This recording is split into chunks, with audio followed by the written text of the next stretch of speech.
Hello everybody, my name is Hugh Brennan and I've prepared this short demonstration video in preparation for your manual handling practical skills. Due to the current COVID conditions, our situation, there's been restricted access for both staff and visitors / contractors to site. So it's been decided that we're going to conduct the practical lifting skills by remote over the web.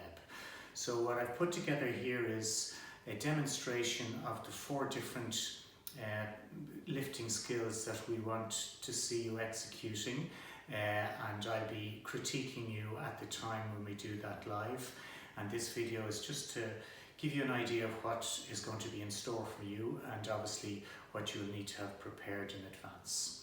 So what we're going to do this during this video is demonstrate number 1, we're going to do a bench to bench over, so this stationary box over to the table, and then we're going to return it to the counter here. Okay. The second technique, again working with the same stationary box, we're going to go from bench to the floor and then from the floor to the table, and we're going to return it back to where it originally started from.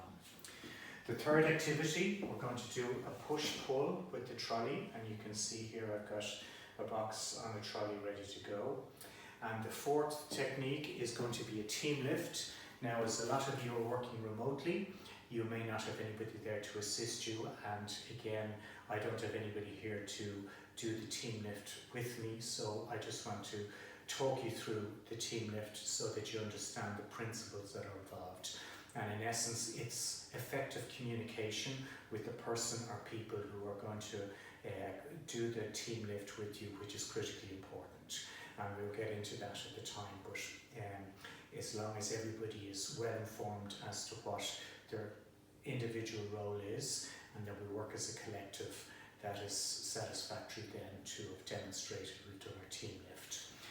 The one lift technique that we won't be doing is an overhead lift, and the overhead lift is when we're at our highest risk of injury, because quite often the overhead lift sees the object moving well away from what we refer to as the centre of gravity of the body, and quite often sometimes we actually have to be higher than ground level in order to do the overhead lifting.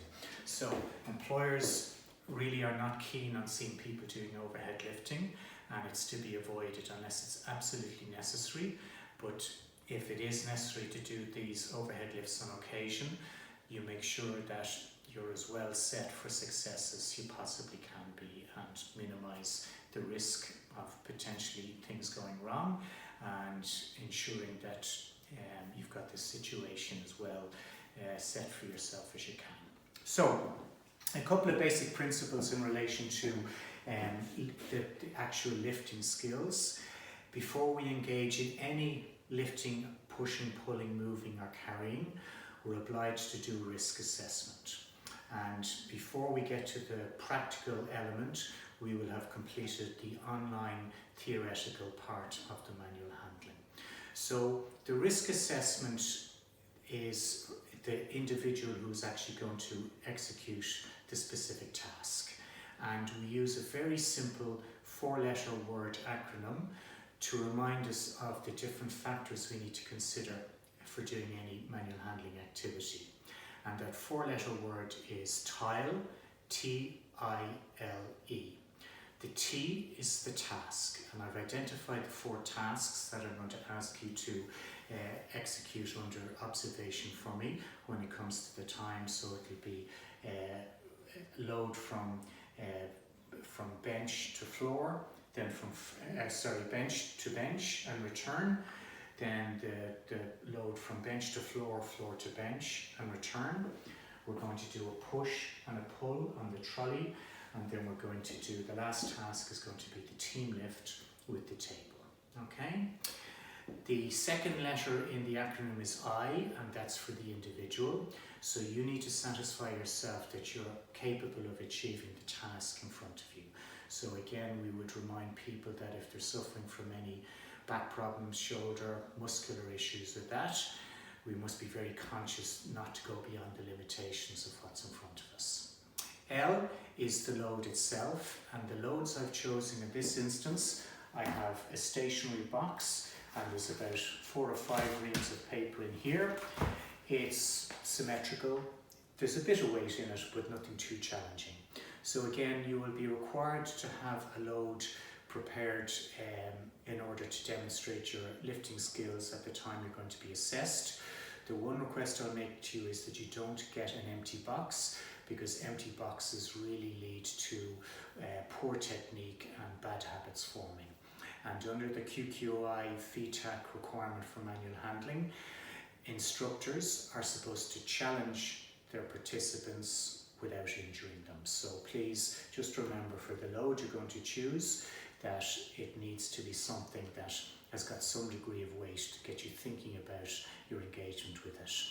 The other load I have is the box and the trolley, and again, for the pushing and the pulling, generally speaking, if there's any distance involved with a push or a pull, we would typically try to have the load placed on something with wheels or casters. So in this instance here, this is a trolley I would generally use for my manual handling training, and also then for transporting of goods, or that I might require to have if it's first aid, mannequins and the likes. Now again, a significant proportion of you will be doing this from home. So here I've got something that's in my house, is one of these Bluetooth wireless speaker systems. So again, as you can see, it's on casters there. So at the time of the demonstration, I can ask you, if at all possible, to have something that can be wheeled to demonstrate the push and the pull. Okay, so and the last letter in the TILE acronym is E, and that's the environment.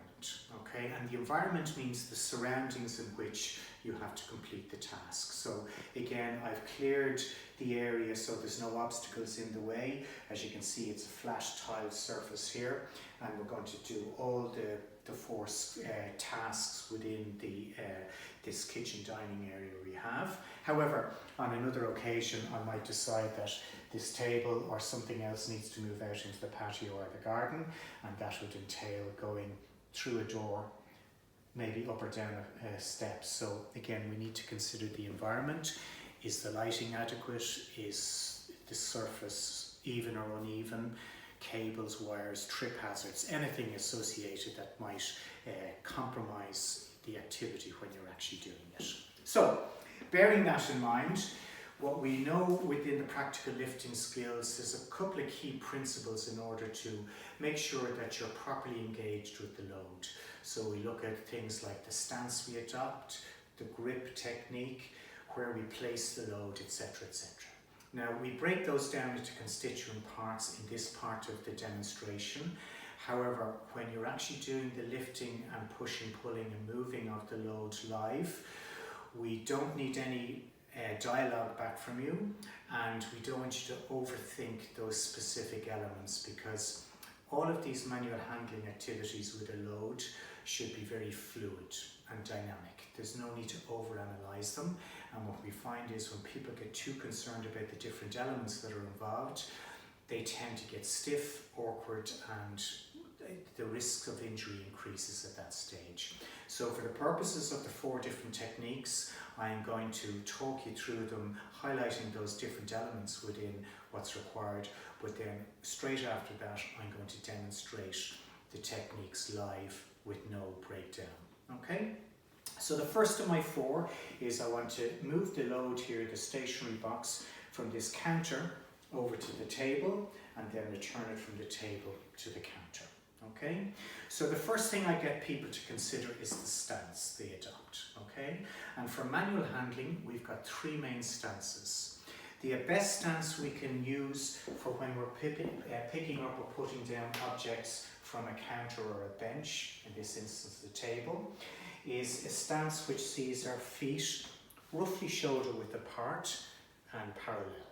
Okay, and that allows for us to deploy the stronger muscle groupings in the leg, as opposed to using the strength of the arms. The arms obviously have to secure the object and keep it in the correct position, but the power of the lift and the putting down should be generated predominantly from the leg muscles. Okay?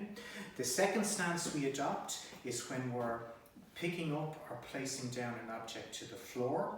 And again, it's a similar stance insofar as the feet are parallel, but as opposed to them being at shoulder width apart, we exaggerate the stance, and what that does is it allows the elbows not to interfere or not to be interfered with by the knees. Because if we had the stance that we would normally adopt for lifting or putting down to a bench, as we lower ourselves, the knees and elbows come into contact, and in that instance we'll be forced forward, and that creates a stoop in the back.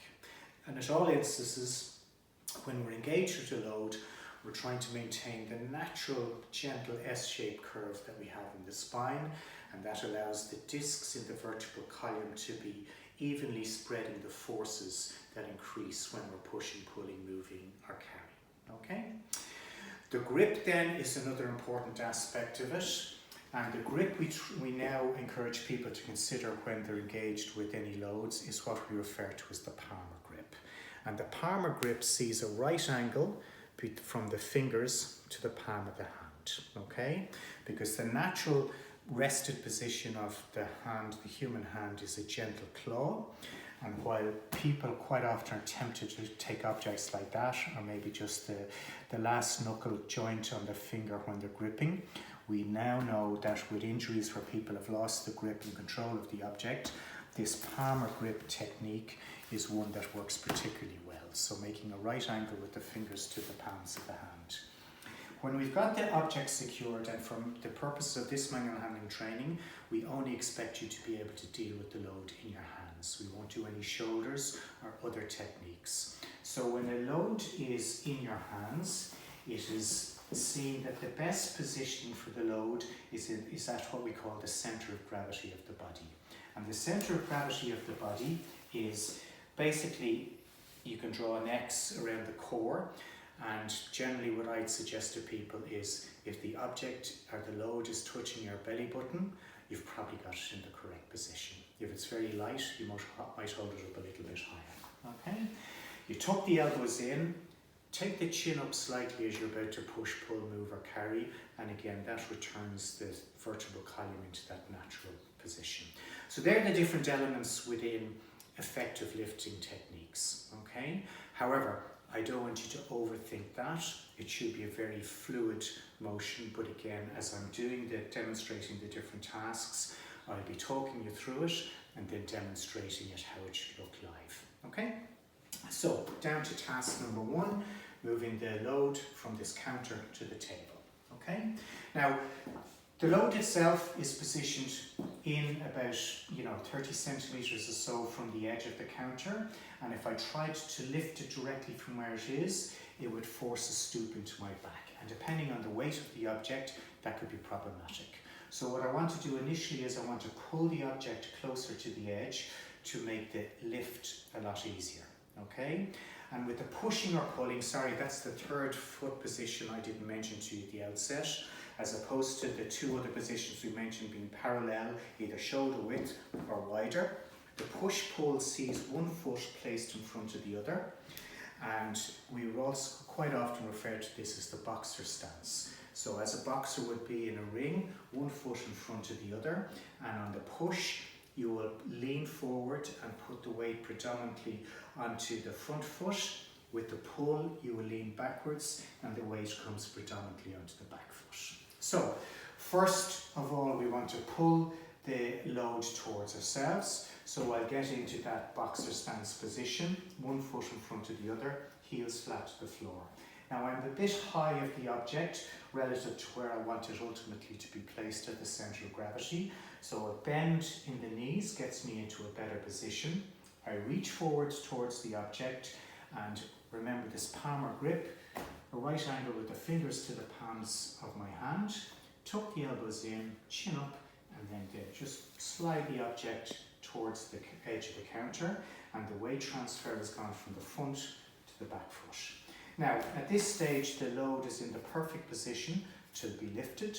However, my feet are in the incorrect position. They're in a push-pull position. So I readjust my stance to the shoulder width apart, roughly, or sort of parallel shoulder width apart, and I'm getting close to the object so that already the relation of the load to the centre of the gravity, it's almost perfectly positioned. Slight bend in the knees and gets it even to a better position. Shuffle the object in so it's actually making contact with my midriff or belly button.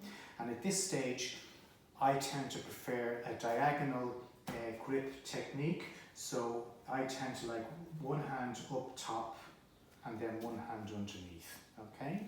When I'm satisfied with my palmar grip that it's effective, tuck the elbows in, chin up, and now the power of the lift is going to come from the leg muscles.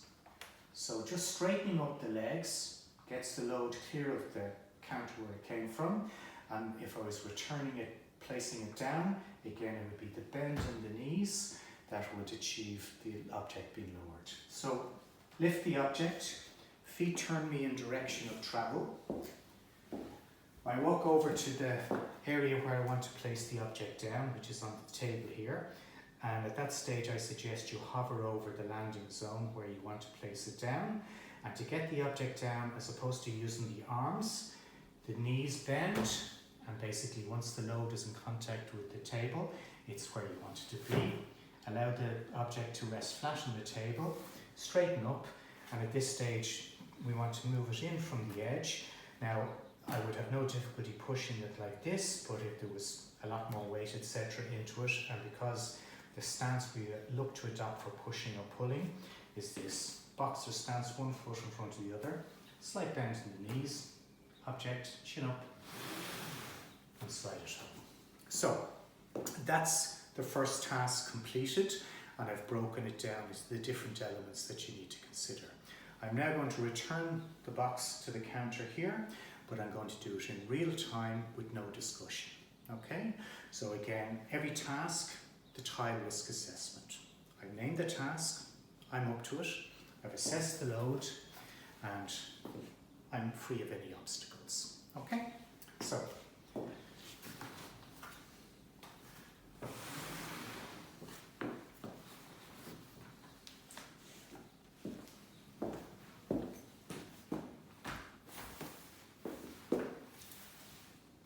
that's our first task completed.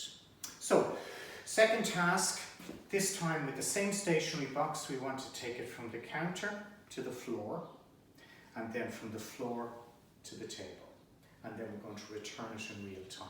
So, taking the first part of it, it's going to be exactly the same as I've just done. So it entails me bending, boxer stance, good grip, elbows in, chin up, weight transfer front to back foot.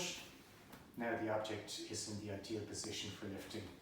Reposition the feet, in close, bend in the knees, good diagonal grip, shuffle it into the midriff, chin up, power from the legs to get the object up. I now want to place it down to the ground. So my stance at this stage is an exaggerated width, and again feet parallel. And putting the object down is achieved by bending of the knees, and then when I get close to the ground, obviously the arms are going to have to come into play to release the load down. So we really try to get a straight line of movement on the object when we're placing objects to the ground. So watch now as I bend my knees, keeping my feet and heels flat to the floor, and the line of movement of the box should be pretty much vertical. Okay, leaving it on the edge so I don't pinch my fingers, and then just let it rest back. Okay, now I'm going to pick it up from the same stance, chin up, and it's a very straight line of movement on the object. So again, to place it down, and you can see that my legs are sufficiently wide that my elbows and knees didn't come into contact. So that's the first part of what I wanted to achieve. Now the next part is to get the load from the floor onto the table. So again, the stance wide, very close to the object, and we should really have an alignment of our vertical column down through the object itself. So in colloquial terms, it's nearly like laying an egg. Okay, so again, good bend, tilt the object up, satisfy yourself you've got a good grip, chin up, pelvic floor forward, and I generate the power from the legs to get the lift started, and then the arms moving the object into the center of gravity. So again, to go down and up once more.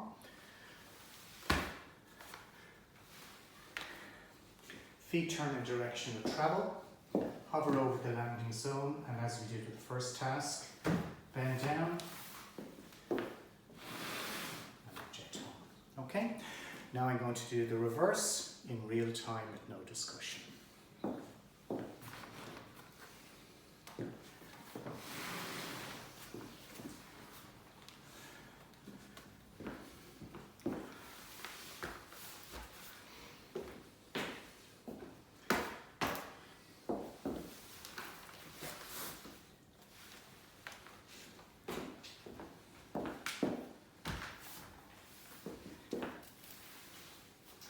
That's our second task completed.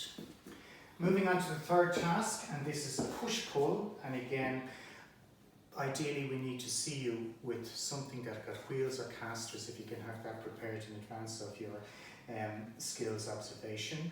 Even though there's a push-pull on the object, typically if we've any distance to travel, it's a lot easier if the object is on wheels or casters. Okay, so because it's a push-pull, I'm going to be in that boxer stance. Put my toe into the base of the trolley, grip handles provided, ease back, back leg, front leg to back leg. For the pushing motion, bend the knees slightly and then staying close to the object, pushing, toe in, ease it back. Then in reverse, just make sure the environment is clear to run. And as you can see, I've used the stretchy spider to secure the object. If it was only a short movement, you may not need that, but for the stability of it, because if I was going to go a long distance or over rough terrain, I would need to make sure the load is stabilized on the trolley. So again, toe in, boxer stance, get the grip, transfer the weight from the front to the back foot, making sure the load is on the spine and the base of the trolley, looking over my shoulder, stepping backwards, and then toe in to ease it, lean forward, and that's the push and pull completed. Okay, so pretty straightforward there. Finally, the fourth task is the team lift, and like I said, I'm doing this in isolation, which probably most of you will do unless there's somebody there to help demonstrate the lift with you. But the key with this is communication. So if I had an imaginary partner there to assist me with this lift, we would decide what needs to be achieved. So the requirement here this time is we're going to take the table and we're going to move it approximately 3 paces to my right, which for my companion will be 3 paces to their left. Okay? I'm going to be the one to direct the movement and transporting of the table. But once we start the movement, it's only my voice and my commands in which the other person or people should respond to.